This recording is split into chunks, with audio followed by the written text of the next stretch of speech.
நாம் கேட்க போகிற தேவனுடைய வார்த்தை என்னவென்றால், என் வீட்டில் தேவதூதன். எல்லாரும் சொல்லுங்க, நல்லா இதுல எல்லாரும் சொல்லுங்க, சத்தியத்தை காணுங்க. நீ பேசுறவனாதான் வருவான் வீட்டுக்கு தேவதூதன். சொல்லுங்க, என் வீட்டுல என் சொந்தக்காரன் சொன்ன சந்தோஷமா இருக்குதா? என் வீட்டுல என் மாமா, என் வீட்டுல மச்சான் நான் சொன்ன சந்தோஷம் சொல்லுவீங்களே. அவனெல்லாம் வந்து ஒரு பிரயோஜனம் கிடையாது.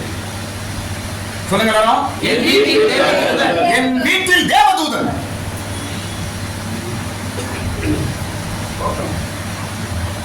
ஆமென்.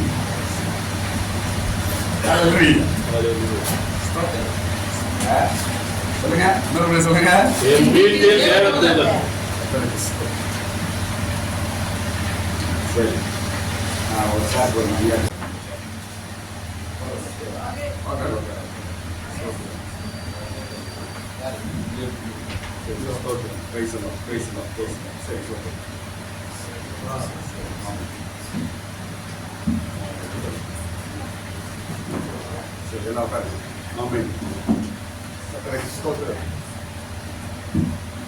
எல்லாரும் சொல்லுங்க, என் வீட்டில் தேவதூதன். வருவாரா? வருவாராங்க? வருவாராங்க? அதுக்கு தாங்க அவங்க வேலையே, அதுக்கு தாங்க அவங்க இருக்கிறாங்க. தேவ தூதர்கள். நான் ஒரு முறை எல்லாம் கவனிங்க, எல்லாம் பாருங்க. நான் பாஸ்டர் ஆகல, அப்ப நான் படிச்சுட்டு இருக்கிறேன். ஆனா இருந்தாலும் ஊழியம், நீ ஊழியக்காரன் ஆக போன கடவுள் எப்படி பேசின்னு இருக்கிற. அப்போ நான் ஒரு ராத்திரி நான் ஜெபம் பண்ணிட்டு, அப்போ நான் ஒரு வாலிப பையன், ஒரு ராத்திரி ஜெபம் பண்ணிட்டு, எனக்கு தெரியாது என் வாழ்க்கை எப்படி, எனக்கு கேள்வி புரியாது, எனக்கு தெரியல என்ன ஊழியக்காரனா எனக்கு தெரியல. ஜெபம் பண்ணிட்டு, ஜெபம் ஆசை, ஜெபம் பண்ணிட்டு தரிசனத்தில் பார்க்குறேன், ஒரு பெரிய தேவ தூதன் என் வீட்டில் நின்று கொண்டிருந்தார். அவர் எப்படி என்று சொல்ல தெரியல. நான் ஜெபம் பண்ணிட்டு இருக்கிறேன், என் ரூம் முழுவதும் அவர் பாதம் தான் இருக்குது. அவர் இடுப்பு, அவருடைய கை, புஜம், தலை என்னது தெரியல. அப்படி ஒரு தேவதூதன் என் வீட்டுக்கு வந்தார். ஏன் உங்க வீட்டுக்கு வர மாட்டாரு? ஒருவர் வர மாட்டாருங்க, வருவார். தேவதூதர்களின் வேலை என்ன? உனக்கு வேலை செய்யும்படிதான் அவங்க இருக்கிறாங்க. தேவதூதருடைய வேலை என்ன? நமக்கு வேலை செய்யும்படிக்காக, உனக்கும் குடும்பத்திற்கும் பிள்ளைகளுக்கும் ஏற்ற நேரத்தில் உனக்கு உதவி செய்யும்படிதான் கடவுள் அவரை சிருஷ்டித்திருக்கிறார். ஆமென். என் வீட்டில் தேவதூதன். தேவதூதர்கள் 3 அடையாளங்களாய் வருவார்கள். எல்லாம் கவனி. தேவதூதன் எப்படி வருவாரு என்று நாம கேட்கலாம். எப்படி தேவதூதன் அப்படியே வருவாரா? அப்படியே வருவார். தேவதூதனாயும் வருவார், வேற வழிகளையும் வருவார். ஸ்தோத்திரம். நான் சொல்ற கவனிங்க. உங்க வீட்டில் தேவதூதன் இருக்கிறார் என்றால், நான் தெளிவா பேசுறேன், உன் வீடும் உன் அறையும் பிரகாசமாயிருக்கும். கிறிஸ்துவ வீடு குகை மாதிரி வைக்காதீங்க. ஊழியக்காரன் நாங்கள் உங்க வீட்டு காலை வச்சா தெரியும் உங்க வீட்டுல யார் இருக்கிறான்னு. இன்னைக்கு அநேக கிறிஸ்தவர்கள் வீடோட கால் வச்சா போதும், வீடு என்ன குகை மாதிரி இருக்குது. அந்த அர்த்தம் என்ன? தேவதூதன் இல்லை உன் வீட்டில். ஸ்தோத்திரம். உங்க வீடு பிரகாசமா இருக்கு.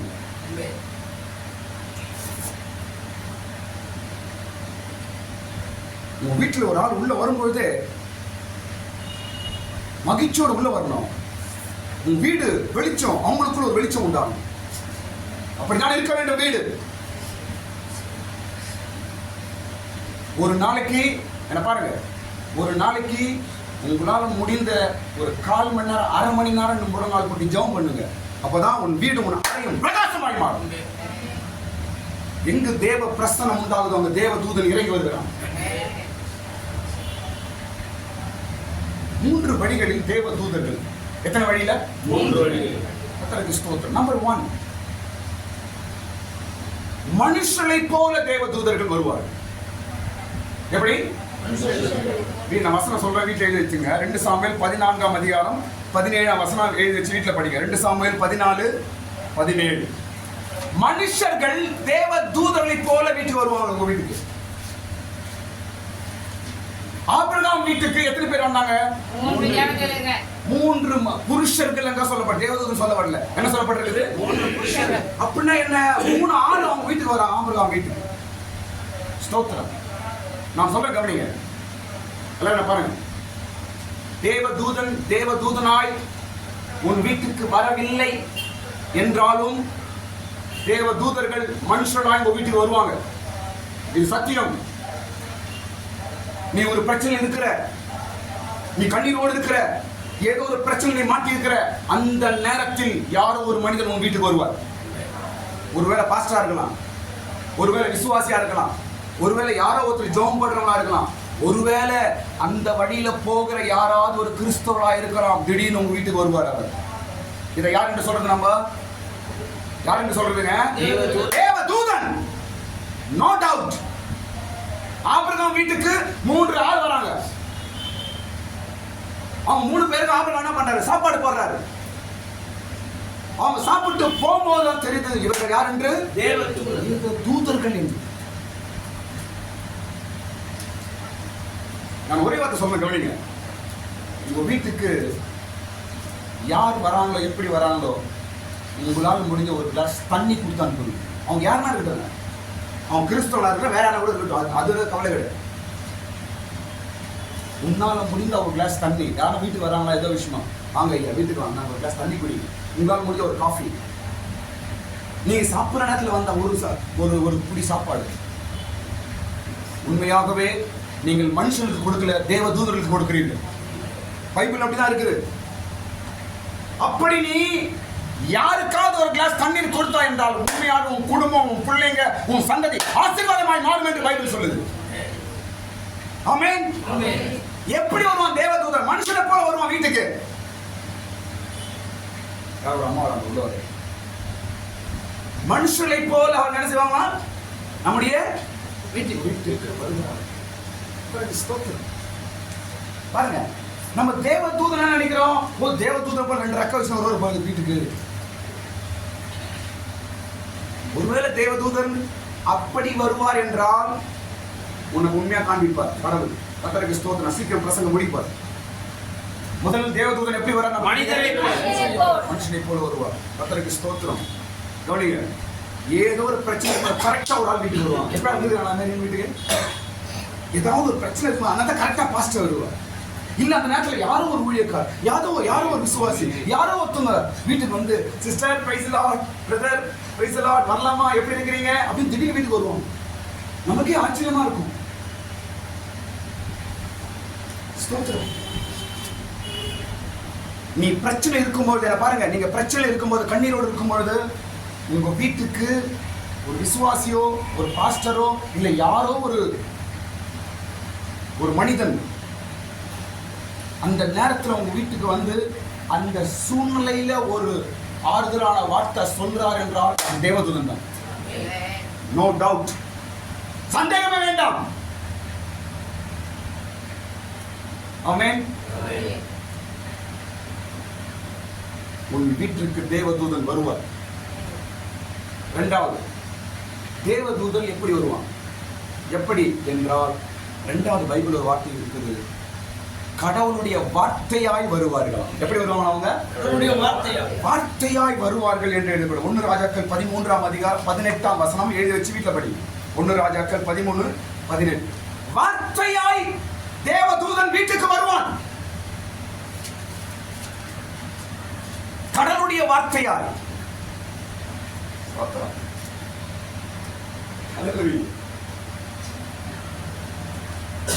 வீட்டுக்கு யாரும் வராங்க, கையில் என்ன வராங்க? அவங்க பைபிளோ டாக்ஸோ ஏதோ நோட்டீஸ் எடுத்து வந்து என்ன பண்றாங்க? சில வீட்டுக்கு கொடுத்துட்டு போறாங்க. ரோட்ல டாக்ஸ் கொடுக்குறாங்க. கிறிஸ்டியன்ஸ் வீடு என்ன கொடுக்குறாங்க? நோட்டீஸ் கொடுக்குறாங்க. ஒருவேளை ஒரு வீட்டுக்குள்ள வந்து விழுது என்றால் நான் சொல்றேன், தேவதூதன் உன் வீட்டுக்கு வர வார்த்தையாய் வருகிறான் தேவதூதன்.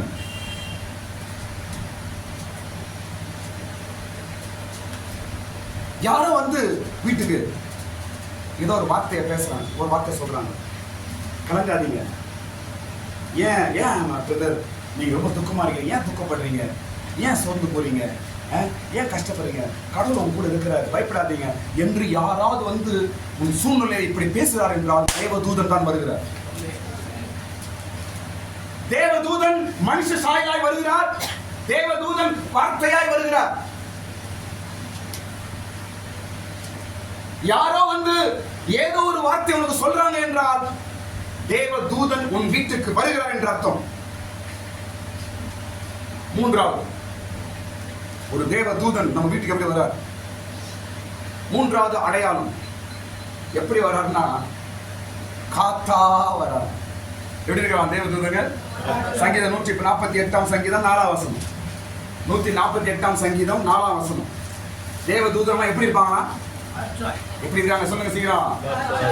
காற்றுகளாய் இருப்பார்கள் தேவதூதர்கள். சீக்கிரம் படிங்க. 148 4 வசனம். வானாதி வானங்களே அவரை துதியுங்கள், ஆகாய மண்டலத்தின் மேலுள்ள தண்ணீர்களே அவரை துதியுங்கள், அவரை கர்த்தரின் நாமத்தின் 148 4 அதான் படிச்சீங்களா? சரி, தேவதூதர்களை ஆண்டவர் எப்படி சிருஷ்டிக்கிறாரா? காற்றுகளாய் சிருஷ்டிக்கிறார் என்று பைபிள்ல போட்டிருக்கு. ஸ்தோத்திரம். இப்போ தேவதூதர்கள் எப்படி வருவாங்க? காத்த போல. ஸ்தோத்திரம். ஆமென். நீங்க வெளியே போறீங்க, பாருங்க, வீட்டுல இருந்து வெளியே போறீங்க, வேலைக்கு போறீங்க, அப்போ ஒரு காற்றை போல தேவதூதர்கள் உங்க கூட வராங்க. உங்க பிள்ளைங்க வெளியே போறாங்க, ஒரு காத்து போல தேவதூதர்கள் பிள்ளைங்க கூட போறாங்க. நீங்க வேலைக்கு வெளியே போறீங்க, ஒரு காற்றை போல தேவதூதர்கள் கூட வராங்க. ஆமென். ஸ்தோத்திரம். கர்த்தருக்கு ஸ்தோத்திரம். நீ ஜெபம் பண்ணிட்டு இருக்கிற வீட்டுல காற்றை போல தேவதூதர்கள் வீட்டுக்குள்ள வராங்க. ஆமென். ஸ்தோத்திரம். இப்படியா பல அடையாளங்கள் பைபிள் நிறைய இருக்குது. நான் 3ஓட முடிக்கிறேன். முதலாவது தேவதூதர்கள் எப்படி வராங்க? மனுஷனை போல வராங்க. இரண்டாவது வார்த்தையாய் வருவாங்க வீட்டுக்கு. மூன்றாவது காற்றை போல, நீங்க பார்க்க முடியாது, காற்றை போல தேவதூதர்கள் உங்க வீட்டுக்கு வருவார்கள். கர்த்தருக்கு ஸ்தோத்திரம். சரி, இப்போ ஒரு அம்மா வீட்டுக்கு தேவதூதன் போயிருக்கிறார். பைபிள் ஒரு ஸ்திரீ ஒரு அம்மா வீட்டுக்கு தேவதூதன் வீட்டுக்கு போயிருக்கிறார். யார் அந்த ஸ்திரீ என்றால் மரியாள். சொல்லுங்க, யார் வீட்டுக்கு தேவதூதன் போயிருக்காரு? மரியாள் வீட்டுக்கு தேவதூதன் போயிருக்கிறார். ஏன் போனார்? கவனிங்க, ஏன் போனார்னா கடவுள் அவங்க வீட்டுக்கு தேவதூதனை அனுப்பினார். பைபிள் வசனம், கடவுள் தேவதூதனை அந்த அம்மா வீட்டுக்கு அனுப்புறார், போ என்று. ஸ்தோத்திரம். எப்படி தேவதூதர்கள் வருகிறார் என்றால் கடவுள் அனுப்பும் போது உங்க வீட்டுக்கு வருவாங்க. ஆமென். நிறைய அடையாளம் இருக்குதுங்க. இதுக்கு முன்னாடி நான் சொல்லியிருக்கிறேன். ஒரு பாஸ்டர், வயசான பாஸ்டர் ஏர்போர்ட்ல இருக்கிறார், தனியா போயிருக்கிறார். 3 நாள் லக்கேஜ் வச்சுட்டு ஏர்போர்ட்ல உள்ள போனோம். அவரு ஒரு பாஸ்டர், அவரே சொன்ன சாட்சி. 4-5 சூட்கேஸ் இருக்குது. வயசான பாஸ்டர் அவர். இது எடுத்து அவங்க போய் வச்சுட்டு வரணுமா. இது என்ன பண்றாரு, ஃபர்ஸ்ட் ஒரு சூட்கேஸ் எடுத்து போய் அங்க வச்சுட்டு திரும்பி பார்க்கறதுக்குள்ள யாரோ ஒரு ஆள் இன்னொரு மீதி சூட்கேஸ்லாம் கூட அங்கே வச்சு அவங்க வச்சுட்டாங்க. வச்சு சூட்கேஸ் போய் திரும்பி போன ஆளை காணும். யாரோ கொண்டு வந்து வச்ச போல இருந்தது, ஆனா திரும்பி பார்த்தா அந்த ஆளை காணவே இல்லை. இது நடந்த விஷயம் ஏர்போர்ட்ல. ஒரு பாஸ்டர் அதுக்கப்புறம் தெளிவாய் சொல்லுகிறார், தேவதூதன் எனக்கு உதவி செய்தார். இன்றைக்கும் தேவதூதர்கள் தங்களுடைய ஜனங்களுக்கு உதவி செய்து கொண்டுதான் இருக்கிறார்கள். தேவதூதர்கள் இன்றைக்கும் உங்க வீடுகளிலே வாசம் பண்ணி கொண்டுதான் இருக்கிறார்கள். நான் சொல்லுகிறேன், இப்பொழுது கூட தேவதூதர்கள் நம்ம மத்தியில் இருக்கிறார்கள். உங்களோடு பேசிக் கொண்டிருக்கிறார்கள். காற்றாய் நம்ம மத்தியில் இருக்கிறார்கள் அவர்கள். ஹல்லேலூயா. இந்த மரியா அம்மா வீட்டுக்கு தேவதூதன் வந்திருக்கிறார். அவள் இருந்த வீட்டிலே தேவதூதன் பிரவேசித்து போதும். ஸ்தோத்திரம். அவங்க வீட்டுக்குள்ள தேவதூதன் பிரவேசித்தார். மரியாள் வீட்டுக்கு வந்த தேவதூதன் உன் வீட்டுக்கும் வருவார். ஸ்தோத்திரம். ஏன் இந்த மரியா வீட்டுக்கு வந்தார் என்று நான் சொன்ன கவனிங்க. இந்த மரியாள் இவள் ஒரு கேள்வியோடு கூட இருந்தார். அதனால் அந்த தேவதூதன் வந்து மரியாளுக்கு ஆறு காரியம் சொல்றார். அப்புறம் நான் சொல்றேன். இவ ஒரு கேள்வியோடு கூட இருந்தபடியா தேவதூதன் அம்மா வீட்டுக்கு வந்து 6 வார்த்தை சொல்றார். எத்தனை வார்த்தை? 6 வார்த்தை. அப்புறம் சொல்றேன். 6 வார்த்தையை இந்த அம்மாவுக்கு வந்து சொல்றார் தேவதூதன். இந்த அம்மா எப்படி தெரியுமா? கேள்வியோடு இருக்கிற கேள்வி. என்ன கேள்வி அது? லூக்கா 1ஆம் அதிகாரம் எடுங்க. என்ன கேள்வி அது? அவளோ அவனை கண்டு அவள் வார்த்தையினால் கலங்கி இந்த வார்த்தைகள் எப்படிப்பட்டதோ என்று சிந்தித்துக் கொண்டிருந்தார். இதான் மரியாளோட நிலைமை. பாருங்க எப்படி இருக்கிறாவ. இவரோட நிலைமை தான் என்னதுமா? இது எப்படி? அவ கேள்வி என்ன? இது எப்படி? எல்லாம் சொல்லுங்கம்மா. எல்லாம் சொல்லுங்க. இது எப்படி? இது எப்படி? இது எப்படி நடக்கும்? இது எப்படி ஆகும்? இப்படி இருந்தா எப்படி? இது எப்படி எப்படி என்று ஒரு கேள்வியோடு கூட ஒரு சந்தேகத்தோடு கூட இந்த மரியாள் இருக்கிறாள். அதனால் தேவதூதன் அவளோடு பேசும்படிக்கு வந்தான். இந்த காலை வேளையில உன் கேள்வி என்ன?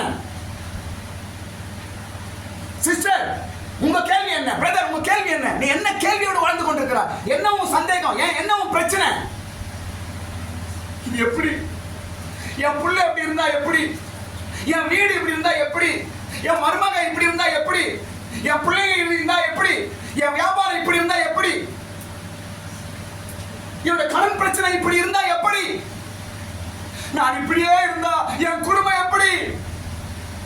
என் சூழ்நிலை இப்படியே இருந்தா என் எதிர்காலம் எப்படி என்ற ஒரு கேள்வியோடு இங்க நீ வந்திருக்கிறாயா? தேவதூதன் உன்னோடு பேசுகிறார். மரியாளின் கேள்விக்கு தெளிவாய் பதிலை சொன்ன தேவதூதன் நீங்க வந்திருக்கிறார். உன் கேள்வி என்ன? இந்த வருஷம் எப்படி போதோ? அடுத்த மாசம் எப்படி? நான் எப்படி இந்த காரியம் செய்ய போறேன்? எப்படி இந்த காரியத்தை நான் நடத்த போறேன்? எப்படி இந்த கடன் பிரச்சனை தாண்ட போறேன்? எப்படி இந்த சோதனை எப்படி தாண்ட போகிறேன் என்று கேள்வியோடு வந்திருக்கிறாயா? இன்றைக்கு உன்னோடு பேசும்படிக்கு தேவதூதன் அனுப்பப்பட்டிருக்கிறார். எல்லாரும் கரங்களை தட்டுங்க. எங்கள் மத்தியிலே தேவதூதன் வந்திருக்கிறார். என்னோடு பேசும்படிக்கு மரியாளோடு பேசின தேவதூதன் என்னோடு பேசும்படிக்கு அனுப்பப்பட்டிருக்கிறார். இப்படி கேள்வியோடு சந்தேகத்தோடு குழப்பத்தோடு இருக்கிறார் இந்த மரியாள். ஸ்தோத்திரம். இந்த மரியாளுக்கு தேவதூதன் ஒரு 5 வார்த்தை கொடுக்கிறார். எத்தனை வார்த்தை சொல்லுங்க எல்லாரும்? அதெல்லாம் சொல்ல போறேன். 5 வார்த்தையை கொடுக்கிறார். உடனே மரியாள் மாறிவிடுகிறார். கலக்கத்தோடு கேள்வியோடு ஒருவேளை வந்திருக்கலாம். கேள்வியோடு உன் வாழ்க்கை, சந்தேகத்தோடு ஒவ்வொரு நாளும் கேள்வியோடு பிரச்சனையோடு நீ நடந்து கொண்டிருக்கிறாயா? இன்றைக்கு தேவதூதன் சொன்ன 5 வார்த்தை உன்னையும் பலப்படுத்துவதாக. இப்ப 5 வார்த்தை என்ன? தேவதூதன் மரியாளுக்கு சொன்ன 5 வார்த்தை என்னவென்றால், முதல் வார்த்தை லூக்கா 1ஆம் அதிகாரம், லூக்கா சுவிசேஷம் 1ஆம் அதிகாரம் 28ஆம் வசனம். முதல் வார்த்தை என்னவென்றால், தேவதூதன் பிரவேசித்து கிருபை பெற்றவளே வாழ்க. போதும். முதல் காரியம், முதல் வார்த்தை வருமா? நீ வாழ்க. என்ன சொல்றாருங்க? எல்லாரும் சொல்லுங்க, சத்தமா சொல்லுங்க. நீ வாழ்க என்று தேவதூதன் மரியாதை பார்த்து சொல்ற. ஸ்தோத்திரம். எப்படி எப்படி என்னால முடியுமா? நான் தாண்டி போக முடியுமா? இந்த கஷ்டம் முடியுமா? இந்த சோதனை முடியுமா? இந்த கண்ணீர் என்னால தாண்டி போக முடியுமா? எப்படி எப்படி என்று கேள்வியோடு கூட இந்த மரியாளுக்கு தேவதூதன், கடவுளுடைய தூதன் இறங்கி வந்து பேசினார். முதல் வார்த்தை, நீ வாழ்க. வாழ்க என்ன? வாழ்க என்னங்க? எல்லாருக்கும் வாழ்க வாழ்க வாழ்க நம்ம சொல்றோம். இப்போ அப்படின்னா என்ன? அப்படின்னா என்ன? நீ நீண்ட காலம் வாழ்வாய். தலைவருக்கு வாழ்க அப்படின்னா என் தலைவர் ரொம்ப நாள் வாழணும் அப்படின்னு அர்த்தம். என் தலைவர் வாழ்க வாழ்க என்ன சொல்றேன் இன்னைக்கு அர்த்தம் என்ன? என் தலைவர் ரொம்ப நாள் வாழணும். கர்த்தருக்கு ஸ்தோத்திரம். இங்கு தலைவன் தொண்டனை வாழ்த்துகிறார். ஆமென். கடவுள் மனிதனை வாழ்த்துகிறார். தேவ தூதன் மரியாதை வாழ்த்துகிறார். ஸ்தோத்திரம். நான் ஒரே வார்த்தை சொல்றேன். நீ கேள்வியோடு வாழ்க்கையை குழப்பம் எப்படி என்று கேள்வியும் சந்தேகத்தோடு இருக்கிறாய். இந்த காலைவேளை ஆண்டவருக்கு கொடுக்கிற முதல் வார்த்தை என்னமா? நீ ரொம்ப நாள் வாழ போற. ஆமென். நீ ரொம்ப நாள் வாழ்வாய். பயந்து பயந்து கலங்கி கொண்டிருக்கிறாய். இன்னைக்கு ஆண்டவர் சொல்றார், தேவ தூதன் உனக்கு கொடுக்கிற முதல் வார்த்தை, நீ வெகு நாள் வாழ்வாய். நீண்ட காலம் வாழ்வாய். நீ எல்லாவற்றையும் ஜெயிப்பாய். எல்லாவற்றையும் தாண்டி போவாய். எல்லாம் முடிஞ்சது, என்னால முடியல, இது ஆவாது என்று நினைத்து கொண்டிருக்கிறாய். கடவுள் பேசுகிறார், நீ வாழ்வாய். நான் உன்னை வாழ வைப்பேன். கடவுள் ஒரு மனுஷனை பார்த்து ரொம்ப நாள் நீ வாழ்வப்பா அப்படின்னு சொன்னா அதுக்கு தடையே கிடையாது. அப்படின்னாங்க எதுவும் உன்னை தடைப்படுத்த முடியாது. ஸ்தோத்திரம். தேவ தூதன் மரியாள் வீட்டுக்கு வந்தான். நான் சொல்றேன் பாருங்க, வரப்போற நாட்களிலே சில தேவ தூதர்கள் உன் வீட்டுக்கு வருவார்கள். காற்றை போல வருவார்கள். வார்த்தையே வருவார்கள். சில மனுஷர்களாய் உன் வீட்டுக்கு வருவார்கள். நம்புறீங்களா? நம்புறீங்களா? ஆமென். இரண்டாவது வார்த்தை. இப்ப இரண்டாவது வார்த்தை தேவதூதன் என்ன சொல்றாரு என்றால், இரண்டாவது வார்த்தை மரியாளுக்கு தேவதூதன் இரண்டாவது வார்த்தை சொல்றாரு, கர்த்தர் கர்த்தர் உன்னோடு இருக்கிறார். கடவுள் உன் கூட இருக்கிறார் அப்படின்னு சொல்ற இரண்டாவது வார்த்தை. இது எப்படி? இதெல்லாம் இது எப்படி? என்னால முடியாது. இது எப்படி? என்னால செய்ய முடியாது. இது எப்படி? எனக்கு அதிகமா கஷ்டமா இருக்குது. இது எப்படி எப்படி என்று தனக்குள்ளே கேள்வி கேள்வி கேள்வி.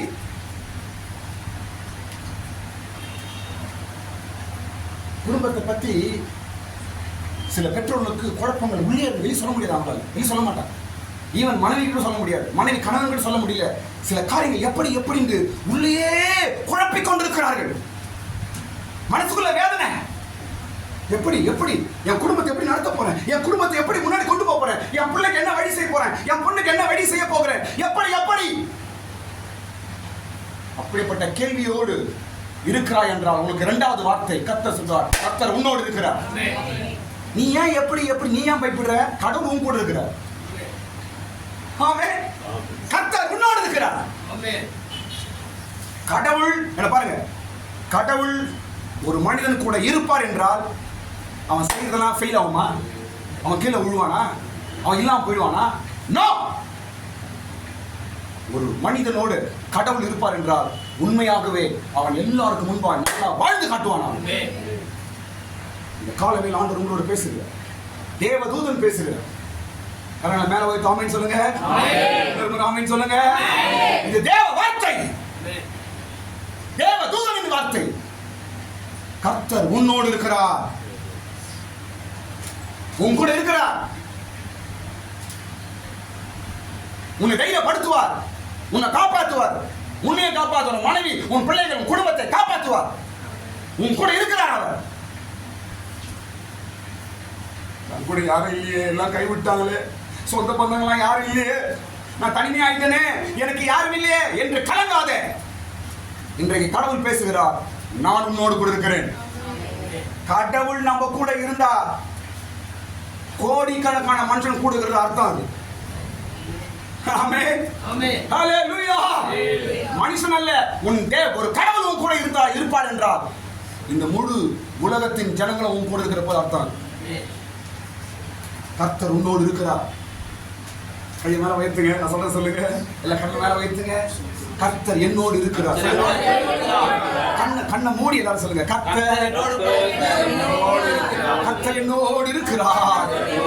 இன்னொரு முறை சொல்லுங்க. கர்த்தர் என்னோடு இருக்கிறார். கர்த்தர் என்னோடு இருக்கிறார். இந்த வார்த்தையோட தைரியமா நீ போ. ஒன்றும் உன்னை சேதப்படுத்துவதில்லை. உன் கால் சறுக்குவதில்லை. எந்த சத்துரு உன்னை மேற்கொள்வதில்லை.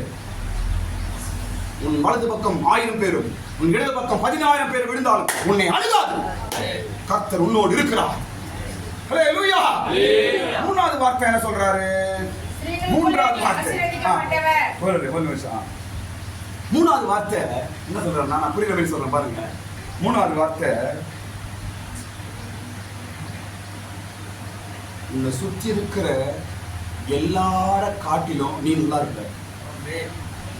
சூப்பரா இருக்குல்ல? பைபிள் எப்படி எழுதுகிறது படிங்க. ஸ்திரீகளுக்குள்ளே நீ ஆசீர்வதிக்கப்பட்டவள். ஸ்திரீகளுக்குள்ளே நீ ஆசீர்வதிக்கப்பட்டிருப்பாய். அது உங்களுக்கு ஈஸியா புரியுது சொல்றேன் பாருங்க. உன்னை சுற்றி இருக்கிற எல்லார காட்டிலும் நீ நல்லா இருப்பியா? கரங்களை தட்டுவோம் அந்த வார்த்தை. நீ நினைக்கிற அவங்க எப்படி இருக்காங்களே, நான் எப்படி, இவங்க என்ன நல்லா இருக்காங்களே, நான் எப்படி, இவங்க நல்லா இருக்கிறாங்களே, நான் எப்படி, நீ நினைக்கிற அப்படி. நீ நினைக்கிறது சரி, நீ நினைக்கிறது அல்ல, கடவுள் நினைக்கிற நடக்கும் உன் வாழ்க்கையில. ஆமென். என்ன சொல்லப்பட்டது? உன்னை சுத்தி இருக்கிற எல்லார காட்டிலும் நீ நல்லா இருப்பியா? நம்புறீங்களா அந்த வார்த்தைய? நம்புறீங்களா? ஆமென் சொல்லுங்க. எல்லார காட்டிலும் நல்லா இருப்ப நீ.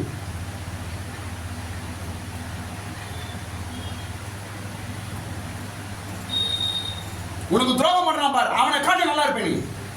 உனக்கு விரோதமாய் பேசுகிறான் பார், அவனை காட்டிலும் நீ நல்லா இருப்ப நீ. உனக்கு கெடுதல் உண்டாக்குறான் பார், அவனை காட்டிலும் நீ நல்லா இருப்ப. இன்னைக்கு பாக்குறதுக்கு உன்னை காட்டிலும் அவன் நல்லா இருக்கிற மாதிரி தெரியும். ஆமென். அவன் நல்லா இருக்கிறான், அதனால தான் எனக்கு கேவலமா பேசுறான். அவன் நல்லா இருக்கிறான், அதனால தான் எனக்கு கெடுதல் பண்றான். அவன் நல்லா இருக்கிறான், அதனால தான் அவமானமா பேசுறான் நினைக்கிறாய். இன்னைக்கு காலையில் ஆண்டவர் பேசுறாரு கூட. உன்னை சுற்றி இருக்கிற ஜனங்களை காட்டிலும், உன்னை சுற்றி இருக்கிற மனுஷரை காட்டிலும், உன்னை சுற்றி இருக்கிற சொந்த பந்தங்கள் எல்லாரை காட்டிலும் நீ நல்லா இருப்பாய். அவங்க எல்லாரும் மத்தியிலும் நீ நல்லா இருப்ப. இதான் நீங்க கடவுள் வார்த்தை. இந்த நம்பிக்கையோடு நீங்க போங்க. ஹல்லேலூயா. நான்காவது வார்த்தை. நாலாவது வார்த்தை என்ன சொல்ல தெரியுமா? எப்படி எப்படி எப்படி இந்த அம்மா வீட்டுல உட்காந்து தேவதூதன் சொல்ல நான்காவது வார்த்தை, நீ பயப்படாத. ஆமென். எந்த வசனம் அது? 30 வசனம் படிங்க. மரியாளே பயப்படாதே. போதும். என்ன சொல்றாரு? நாலாவது வார்த்தை சத்தமா சொல்லுங்க. எல்லாத்துக்கும் சந்தேகப்பட்டு கலங்கி ஏன் பயப்படுற? ஏன் பயப்படாத? இது எப்படி? இது எப்படி? நிறைய சூழ்நிலை கேள்வி எல்லாரும் வருது. எப்படி இது மனசு சொல்லிட்டு வெளியே சொல்ல முடியாது.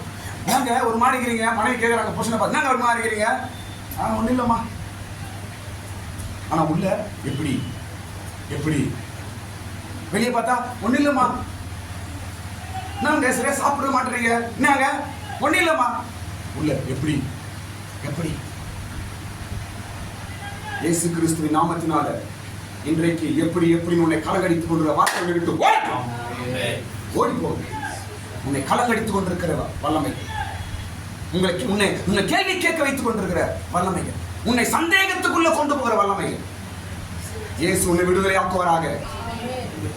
பயப்படாது. எதை பார்த்தும் பயப்படாத. எதை பார்த்தும் பயப்படாத. மரியாள் எப்படி எப்படின்னு பயந்தார். எப்படி அவங்களுக்கு பதில் சொல்ல போறேன்? எப்படி அவங்க முன்னாடி நான் நிற்க போறேன்? எப்படி அவங்க முன்னாடி நான் வாழ்ந்து காட்ட போறேன்? எப்படி இந்த காரியத்தை நான் செய்ய போறேன்? எப்படி எப்படி நான் வெட்கப்பட்டுருவேனா? எனக்கு அவமானம் வந்துருமா? எப்படி எப்படி என்று கலங்குகிறாயா? ஆண்டவர் ஒரே வார்த்தை சொல்றார், நீ பயப்படாத, நான் உன்னோடு இருக்கிறேன். பயப்படாத, கடவுள் உன்னோடு இருக்கிறார். ஸ்தோத்திரம். ஐந்தாவது வார்த்தை சொல்றாரு. 5 வார்த்தை சொன்ன உடனே எப்படி எப்படின்னு பயந்து பாரு. நம்ம அப்படி மாறிடுச்சு. 5வது வார்த்தை என்ன தெரியுமா? 37ஆம் வசனத்துல, தேவனால் கூடாத காரியம் ஒன்றுமில்லை. 37ஆம் வசனம் படிக்குமா? சீக்கிரம் படிக்குமா? தேவனாலே கூடாத காரியம் ஒன்றுமில்லை என்றான். 5வது ஒரு வார்த்தை சொல்றாரு, இந்த அம்மாவை பார்த்து வீட்டுக்கே வந்துட்டாரு. இந்த அம்மா எப்படி, இது எப்படி, அப்படி இருந்தா எப்படி, இப்படி இருந்தா எப்படி என்று பயந்து உட்காந்துருக்குது. இந்த அம்மாவுக்கு சொல்ற 5வது வார்த்தை என்ன சொல்றாரு நம்ம கடவுள்? கடவுளால முடியாத காரியமே இல்ல. சூப்பரா இருக்குதுல்ல? எல்லாரும் சொல்லுங்க. ஏங்க, உன்னால முடியாத என்னால முடியாத காரியம் நிறைய இருக்குது. அப்படிதாங்க. கடவுளால முடியாதது என்ன இருக்குதா? நோ.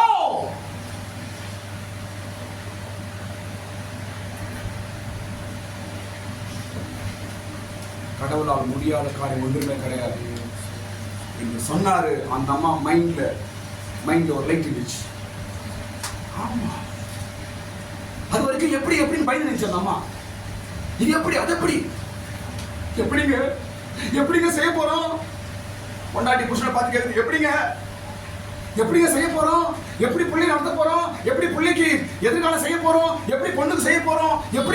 எப்படிங்க இனிமே இந்த எப்படி எல்லாம் ஓடி இந்த வீட்டுல இருந்து இந்த எப்படி அந்த பேச்சர் கூட வீட்டுல சொல்ல வேண்டிய வார்த்தைமா, தேவனால் கூடாத காரியம் ஒன்றும் இல்லை. பொண்டாட்டி புருஷனை பார்த்து சொல்லுங்க, கடவுளால முடியாத ஒண்ணு இல்லைங்க என்று சொல். கணவன் மனைவியை பார்த்து சொல்லுங்க, தேவனால் முடியாத ஒன்றுமே கிடையாது.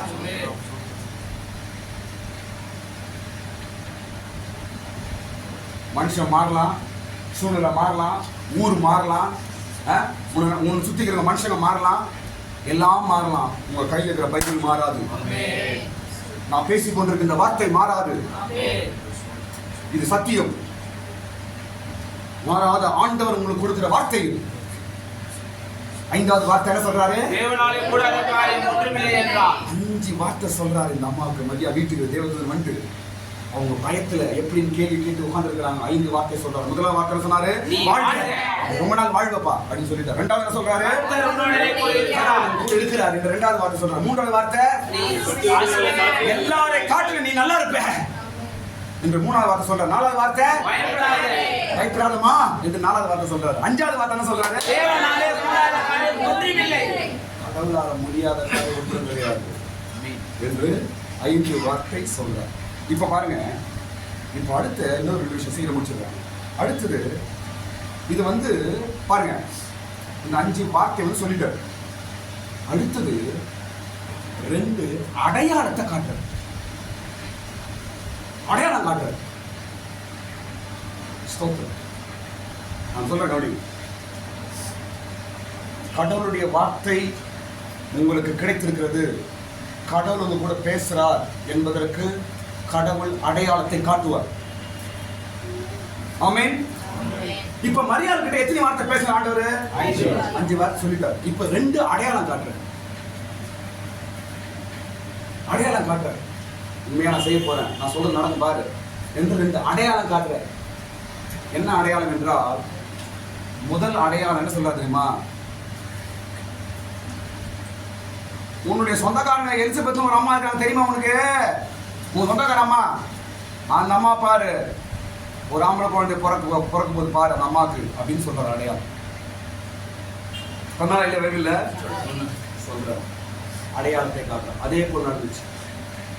அப்படின்னு என்ன அர்த்தம்? அவங்களுக்கு செய்வது போல் நான் உனக்கு செய்வேன். நான் சொல்வது சத்தியம், நான் உனக்கு சொல்றதை நான் செய்வேன் என்று ஆண்டவர் உறுதிப்படுத்துகிறார். அந்த அம்மாக்கு அந்த அடையாளம் காட்டுறாரு. நமக்கு என்ன அடையாளம் என்றால், கவனிங்க, கடவுள் கூட பேசுற வார்த்தை, கடவுள் கொடுக்க வார்த்தை நடக்கும் என்று ஆண்டவர் உங்களுக்கு ஒரு வார்த்தை சொல்லியிருக்காருன்னா, அதுக்கு ஆண்டவர் முதலாவது ஒரு அடையாளம் காட்டுறாங்க. என்ன அடையாளம்னா, பைபிள்ல இருக்கிற ஏதாவது ஒரு விஷயத்தை கடவுள் உங்களுக்கு ஞாபகப்படுத்துவார். நான் சொல்ல புரியுதுலாங்க? ஆமென்.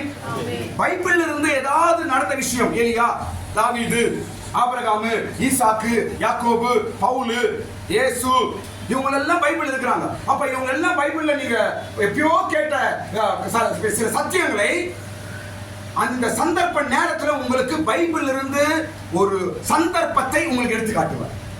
ஆமென். நான் சொல்றது புரியுதுங்களாங்க? திடீர்னு பைபிள்ல இருந்து உங்களுக்கு ஒரு சத்தியம் உங்களுக்கு ஞாபகம் வரும். பைபிள்ல இருந்து ஒரு காரியம் ஞாபகம் வரும். ஆமா, அன்னைக்கு காண ஒரு கல்யாணத்துல திராட்சரசம் காலி ஆயிடுச்சு. உடனே இயேசு தண்ணீரை ராட்சசமாய் மாற்றினார். மாற்றினாரு. திடீர்னு அந்த சூழ்நிலை உங்களுக்கு பைபிள் ஞாபகம் வரும். நீங்க எடுத்து படிப்பீங்க. இதே போல உன் வாழ்க்கையில் நான் செய்வேன் என்று ஆண்டவர் அடையாளம். நான் சொல்ல புரியுங்களா உங்களுக்கு? ஆண்டவர் செய்ய போகிறேன், செய்வேன் என்று சில வார்த்தைகளை உங்களுக்கு சொல்லியிருப்பார் என்றால் பைபிள் உங்களுக்கு அடையாளத்தை காண்பிப்பார். ஆபிரகாமின் வாழ்க்கையில் பைபிள் எங்கெங்க நடந்தது என்பதை சில காரியங்கள் உங்களுக்கு காண்பிப்பார். அது உங்களுடைய அடையாளம். ஆமென். இரண்டாவது அடையாளம் என்ன? இந்த மரியாளுக்கு தேவதூதன் சொன்ன இரண்டாவது என்ன அடையாளம் என்றால், இப்ப இந்த அம்மா எலிசபெத் வீட்டுக்கு போயிடுச்சு. தேவதூதன்லாம் பேசி முடிச்சுட்டு இந்த அம்மா மரியம்மா எங்க போயிருந்து? இப்போ எலிசபெத் வீட்டுக்கு போயிடுச்சு. போன பிற்பாடு அந்த எலிசபெத் அம்மா இந்த மரியா பார்த்து சொல்லுது, தேவதூதன் சொல்லுதான் நடக்கும் அப்படின்னு சொல்லி திடுக்குங்க அம்மா. இன்னமா ஒரே ஆச்சரியம், எப்படா நான் இப்ப வரும்போது அந்த மைண்ட் தான் வரேன், அந்த கேள்வியோட தான் வரேன், இந்த அம்மா கரெக்டா சொல்லுங்க. எதனால அடையாளம் இது? ஆமென். எல்லாம் கரங்களை தட்டுங்க. இரண்டாவது அடையாளத்தை காண்பித்தார் ஆண்டவர். சொன்ன அந்த வசனம் படிங்க. இப்போ லூக்கா 1ஆம் அதிகாரம் ஒரு நிமிஷம் இருக்குமா, 45ஆம் வசனம் படிக்குமா. லூக்கா 1:45 படிக்குமா. விசுவாசித்தவளே பாக்கியவதி, கர்த்தராலே அவளுக்கு சொல்லப்பட்டவைகள் நிறைவேறும் என்றால், நடக்கும் என்றால். கர்த்தராலே அவளுக்கு யாராங்க? மரியாளுக்கு. கர்த்தராலே மரியாளே உனக்கு சொல்லப்பட்டது நடக்கும் அப்படின்னு யார் சொல்றது? யாருங்க சொல்றது? எலிசபெத் சொல்றா. மூணாவது ஆள் சொல்றா. யாரோ வீட்டுக்கு சொந்தக்கார வீட்டுக்கு போனா அவன் பேசுறான் திடீர்னு.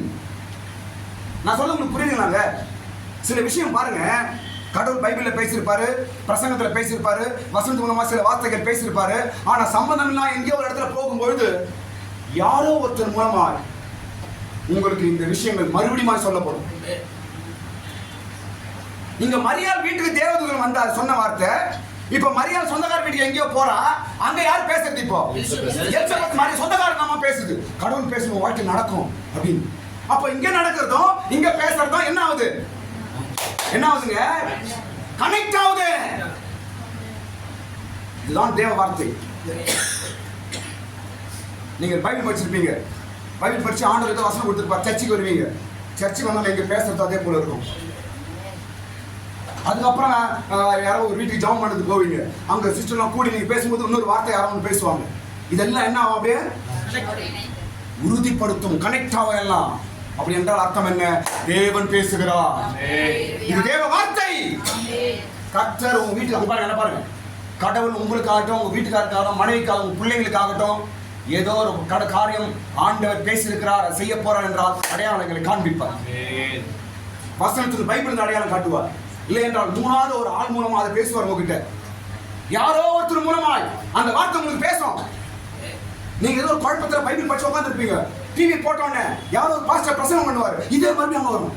அந்த பாஸ்டர் அப்படி பேசுவார். நீங்க யாரும் கொடுத்துருக்க டிவி இருப்பார் பாஸ்டர். ஆனா உங்க இருதயத்துல அப்படியே பேசுகிறா. அப்படி நடந்துருக்குதா உங்களுக்கு? நிறைய நடக்குது, எல்லாருக்கும் நடக்குது. இதன் அடையாளம் என்ன? கடவுள் என் கூட பேசிக் கொள்கிறார், இது நடக்க செய்ய போகிற ஆண்டவர் என்பது அடையாளங்கள். ஆமென். உன் வீட்டில் தேவதூதன், மரியாள் வீட்டில் தேவதூதன் வந்தது போல உன் வீட்டிலும் தேவதூதன் வருவார். இந்த 5 வார்த்தை மரியாள் கொடுத்தது போல உனக்கும் 5 வார்த்தையை கொடுக்கிறார். ஸ்தோத்திரம். இப்போ மரியாள் தெளிவாயிட்டாள். அவளுக்கு ஏன் எப்படி என்ற கேள்வி போயிடுச்சு, சந்தேகம் போயிடுச்சு. அடையாளம் வர காட்டினார் கடவுள். இப்ப மரியாள் என்ன ஆவரா என்று பார்க்கும் பொழுது ஏன் எப்படி என்று கேள்வி கேட்டவள் இப்பொழுது தன்னை தாழ்த்தி ஒப்பு கொடுக்கிறார். ஆமென். 38ஆம் வசனம் 2 காரியம் படிக்கிறோம். லூக்கா 1ஆம் அதிகாரம் 38ஆம் வசனத்துல 2 காரியம் பார்க்கிறோம். மரியா இந்த வசனம், இந்த வார்த்தையெல்லாம் கேட்டோன்னா மரியா என்ன ஆயிடுமா? படிமா. அதற்கு மரியா, இதோ நான் என் ஆண்டவனுக்கு அடிமை அடிமை. உம்முடைய முதல் காரியம் என்ன சொல்றா? அடிமை. அடிமை என்றால் தாழ்த்துகிறாள் என்றார். அடுத்து என்ன சொல்றா? அப்படிங்க, உம்முடைய வார்த்தையின்படி எனக்கு ஆக கடவுது என்றார். தாழ்த்துறா, தன்னை அப்படியே ஒப்பு கொடுக்குது. ஸ்தோத்திரம். இந்த ரெண்டு காரியம் தான் நீங்களும் நானும் செய்ய வேண்டியது. பாருங்க, கடவுள் உன் சூழ்நிலையை மாற்றி பாருங்க, உன் சூழ்நிலையை மாற்றணும். கடவுள் உனக்கு உதவி செய்யணும். ஏசப்பா உனக்கு சகாயம் பண்ணணும். உன் எல்லா குழப்பத்திலிருந்து உள்ள கஷ்ட நிலைமையிலிருந்து உன்னை மாற்றி தூக்கி எடுக்க வேண்டும் என்றால் மரியாள் செய்தவர் ரெண்டே காரியம். ஒன்று தாழ்த்தணும், நான் உங்க அடிமைப்பா, நான் ஒன்றும் இல்லைப்பா என்று முதலாவது நீங்க தாழ்த்த வேண்டும். இன்னொரு காரியம், கடவுளுக்கு ஒப்புக்கொடு. உங்களுடைய வார்த்தையின்படியே ஆக கடவுது என்று சொன்னால் மரியாள், நீ என்ன சொல்லி நடக்கட்டும்பா, என்னை முற்றிலுமாய் ஒப்பு கொடுக்கிறேன் என்று மரியாள் சொன்னார். ரெண்டு விஷயங்கள் மரியாள் செய்தார். கடவுள் சொன்னது அப்படியே நடந்தது. இந்த காலை வேலை முடிக்க, இந்த காலை வேலையில் முன் வீட்டிலும் ஒரு தேவதூதன் சீக்கிரமாய் வரப்போகிறார். மரியாளோடு பேசினார். ஸ்தோத்திரம். மனுஷரூபமா தேவ வார்த்தையால் உன் வீட்டுக்கு வருவார். 5 வார்த்தைகள் மரியாளோடு பேசி அவருடைய சூழ்நிலையை மாற்றினவர். எல்லாரும் கண்களை மூடுங்க, எல்லாரும் கண்களை மூடுவோம். ஜெபம் பண்ணி நான் முடிக்க போகிறேன்.